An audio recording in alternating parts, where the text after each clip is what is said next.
Hey, how's it going, my friend? This is Jerome Shaw, creator of the Open Palm podcast, here coming to you with a message today. And this is a serious tone, just a little serious note on this message today. I really felt it on my heart to speak this because, oftentimes we can take our lives for granted. We can take our circumstances for granted, our situations for granted, events in our life for granted. We can take our fortunes for granted, even our misfortunes for granted. You never know what could be coming right around the corner for you in your life. And you never know what something you think was a setback could be setting you up for the greatest victory ever in your life. You could never underestimate a person. There were times in my life where I've seen people who you would say are less fortunate. Just the other day, I drive for Lyft over here. I drive for Lyft in Texas at the moment. And somebody hopped in the back seat of my car the other day. And the gentleman, he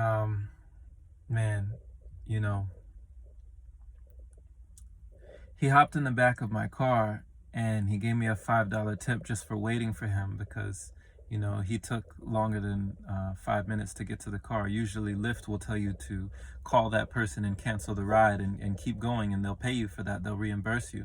But I just waited. I waited, and, I didn't know who was coming to the car, but when he hopped in the back and he gave me that tip, he told me something that really struck me.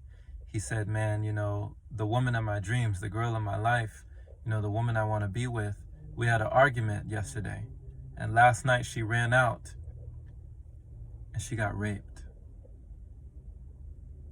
She left the apartment last night and somebody raped her. And I didn't even know what to tell this man. I didn't even know what to say. Would you have known what to say? Like, oh man, that's a lot to handle. That's tough. I didn't know what to say,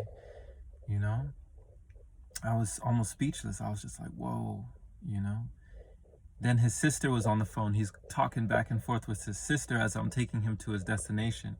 And he's like, man, you're getting some procedure or some surgery, and you gotta tell family. We family, sis. Like, I don't like not knowing.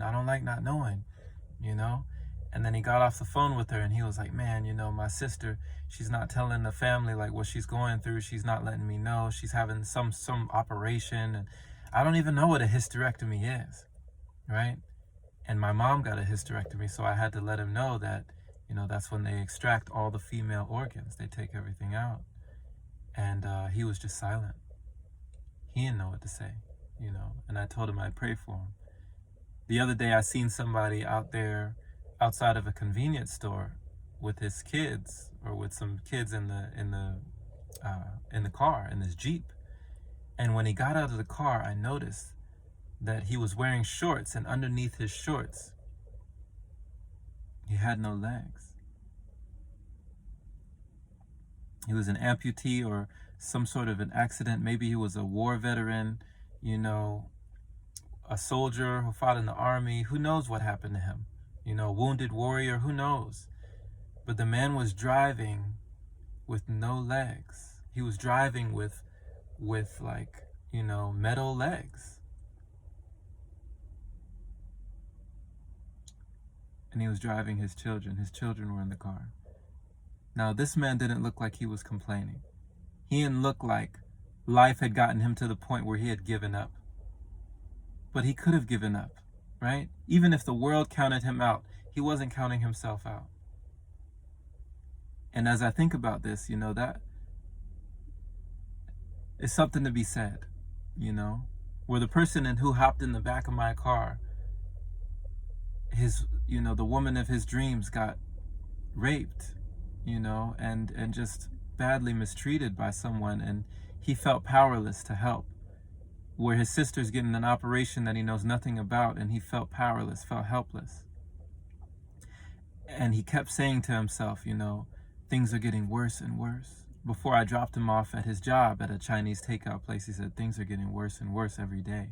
That's what he was vocalizing. That's what he was saying.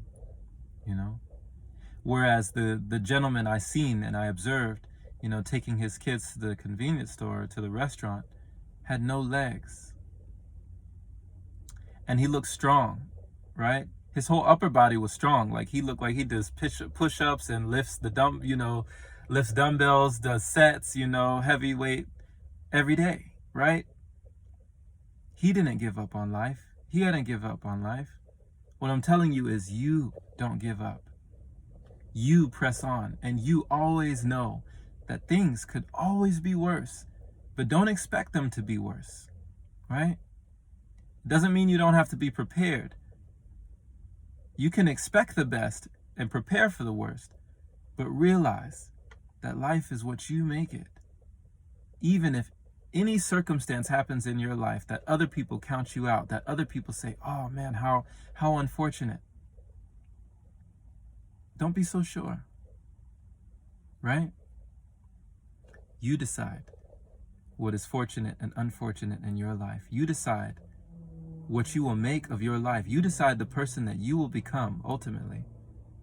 You hold the pen in your book of life. Don't let anyone else hold the pen. This is just inspiration for you to let you know that life could always get worse, but it could always get better. So we might as well focus on what we want instead of what we don't want. We might as well be grateful for this life that we've been given when none of us asked to be here, right? We have a chance. Every day that we have life in our body, every day that we wake up, every day that we can put our feet on the ground or have breath in our body, it's our turn. It's your turn, my friend. Thank you for listening. This has been Jerome Shaw, and check out any more inspiration if you'd like on the Open Palm podcast. You can find that wherever you find yours. Check out the new book now out on Amazon, Finding Inner Peace by Jerome Shaw. You'll catch a link down in the episode description, and have a wonderful and blessed day or night wherever you are. As always, take care.